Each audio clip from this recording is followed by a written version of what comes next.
L'École normale supérieure de Caldas vous présente la compilation des contes Laisse-moi te raconter de John Freddy Henao Arias et Julio César Vanegas.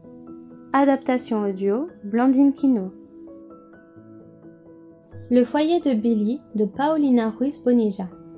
Quand les pluies commencèrent à tomber sur le ruisseau où Billy, un castor travailleur, avait l'habitude de vivre avec ses 2 enfants et son épouse, les problèmes pour sa famille commencèrent.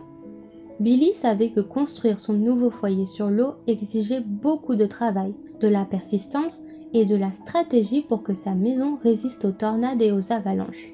Il savait aussi qu'en ne mettant pas toute son énergie à offrir un foyer digne à ses enfants, il ne mettait pas seulement leur vie en danger, mais aussi celle de son épouse Ellie. Aux aurores, Billy se leva sans aucun problème. Il mangea quelques feuilles qu'il trouva sur le chemin et il entreprit son voyage pour chercher quelques branches qui l'aideraient à construire sa maison. Sa routine, qui n'avait pas changé depuis des semaines, porta ses premiers fruits. Sa hutte commença à grandir, à se renforcer et à s'armer jusqu'à ce que, enfin, après de longs jours de travail, elle fût terminée. Le bonheur de sa famille était suffisant pour Billy. Ils étaient tous heureux. Que pouvait-il arriver ? Pensa Billy. Les tornades arrivèrent rapidement sur sa maison et détruisirent tout son travail. Courant et pleurant, la famille de Castor fuit cherchant un refuge.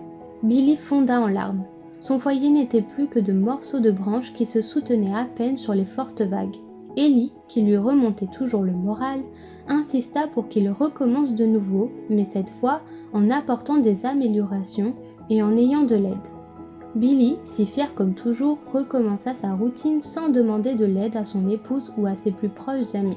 Il travaillait tous les jours sans relâche, une branche par-ci et une autre par-là.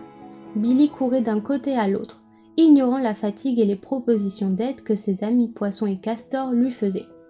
La tragédie se répéta, encore et encore, jusqu'à 7 fois. Finalement, Billy, pleurant comme un bébé castor, décida de ne plus essayer. Ellie le voyait triste et se demandait ce qu'elle avait pu mal faire. « Tu ne le vois pas, Ellie ?» lui dit son ami Artie, un poisson aux magnifiques écailles bleues. « Il ne construit pas son foyer sur le bon terrain. S'il le fait sur les roches, les branches glisseront. Il doit le faire sur la terre, sous l'eau ou sur la terre des rives. De cette manière, sa maison résistera. » Mais Billy ne voulait pas de notre aide. S'il avait accepté, il aurait évité tant de tragédies. Ellie raconta tout à Billy, qui réalisa immédiatement ses erreurs. « J'aurais dû accepter l'aide !» Il s'était rendu facilement. Ses amis, heureux que le castor reconnût son erreur, ne doutèrent pas à l'aider et lui dirent que le plus important était de ne jamais s'avouer vaincu et d'accepter une main tendue quand il en avait besoin. Sa maison fut rapidement terminée, cette fois plus résistante et dure, grâce à ses amis et à sa persistance.